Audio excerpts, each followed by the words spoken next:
അമ്മയ്ക്ക് 5 മക്കളാണ്. ഇങ്ങനെന്നല്ലല്ലോ ഇവിടെ വിജയേട്ടൻ പറഞ്ഞത്. നിങ്ങളൊക്കെ അടിപൊളിയായി പാടും, സൂപ്പറായിട്ട് ഒരുമിച്ച് കട്ടൊക്കെ നിൽക്കുന്ന ആൾക്കാരാണ് പറഞ്ഞത്. ഇന്ന് ഒരുമിച്ച് നോക്ക. കുഞ്ചിയമ്മയ്ക്ക് 5 മക്കളാണ്. റെഡിയാണ്, കറക്റ്റ്. പണ്ട് കൂടെ സ്കൂളിൽ പോകുമ്പോ ഓരോ പാട്ടുകളൊക്കെ പാട്ടിരുന്ന ഓർമ്മ ഉണ്ടാ. അത്തള വിത്തള തവളാച്ചി ചുക്കുമിരിക്കണ ചൂളാപ്പ് മറിയം വന്ന് വിളക്കൂതി ഉണ്ടാ സാറാമാണി പട്ട്. അത്തള വിത്തള തവളാച്ചി ചുക്കുമിരിക്കണ ചൂളാപ്പ് മറിയം വന്ന് വിളക്കൂതി ചുക്കുമിരിക്കണ ചൂളാപ്പ് മറിയം വന്ന് വിളക്കൂതി ഉണ്ടാ സാറാമാണി പട്ട്. അത്തള വിത്തള തവളാച്ചി ചുക്കുമിരിക്കണ ചൂളാപ്പ് മറിയം വന്ന് വിളക്കൂതി ഉണ്ടാ സാറാമാണി പട്ട്. 2026 ആയപ്പോ എന്തുണ്ടായി? അത്തള പിത്തള തവളാച്ചി ചൂളാപ്പ്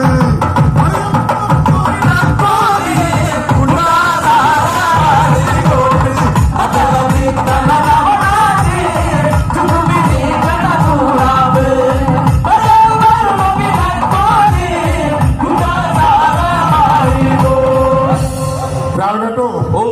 ഇവിടെ നമ്മൾ ഈ വാറൊക്കെ കാണിച്ചിട്ട് തൊണ്ട പൊടിച്ചിട്ട് ഒരു കാര്യമില്ല. ഇവർക്ക് ആവശ്യതൊന്നുമല്ല. നമുക്ക് സ്വാഗതം ചെയ്യാം. നിന്നെ കാണാൻ എന്നെ കാണും ചന്തം തോന്നും കുഞ്ഞിപ്പെണ്ണ എന്ന കാണും. ഇനി വരും തലമുറയ്ക്ക് ഇവിടെ വാസസാധ്യമോ എന്ന കാണും. കുട്ട കരയിലെ കുട്ട എന്ന കാണും യൂട്യൂബിലൂടെ നമ്മളിലേക്ക് എത്തിച്ച ലോകമെമ്പാടുമുള്ള മലയാളം. എല്ലാവർക്കും നമസ്കാരം. ഒന്ന് കൈ പൊക്കിയിൽ ഒരു കൈയ്യടി തരാമോ? പൊക്കിയിട്ട് പൊക്കങ്ങടെ. പ്രിയപ്പെട്ടവരെ, അമ്മയുടെ നടയില് വർഷങ്ങൾക്ക് മുമ്പ് ഇതുപോലെ ഒരു പ്രാവശ്യം ഞങ്ങളെ പാടാൻ വിളിച്ചു. വീണ്ടും വർഷങ്ങൾക്ക് ശേഷം പതി ഫോക്ക് ബാൻഡിനെ കുറച്ച് പാട്ടുകൾ പാടാൻ അവസരം തന്ന നിങ്ങൾക്ക് എല്ലാവർക്കും കമ്മിറ്റിയിലെ പ്രസിഡന്റ്, ട്രഷറർ, സെക്രട്ടറി തുടങ്ങിയിട്ടുള്ള എല്ലാ ഭരണസമിതി മെമ്പർമാർക്കും വാരിപ്പിടിച്ച് നന്ദി പറഞ്ഞോണ്ട് പാട്ടിലേക്ക് പൊക്കോട്ടെ. അയ്യോ, അങ്ങടെ എന്തെങ്കിലും ചോദിച്ചും കൂടെ ഉറക്ക മറുപടി പറഞ്ഞേ. പാട്ടിലേക്ക് പൊക്കോട്ടെ. റെഡി. ഒരു കാര്യം പറയാനുണ്ട്. ഞാൻ ഇവിടെ വന്ന് വണ്ടി ഇറങ്ങി അവിടെ നിൽക്കുകയായിരുന്നു. ആ സമയത്ത് എന്റെ വണ്ടിയുടെ അടുത്ത് ഒരു ചേട്ടൻ, സ്വാഭാവികമായിട്ടും പെണ്ണാണല്ലോ, ഒന്ന് നോക്കൂലേ? ഞാൻ നോക്കി.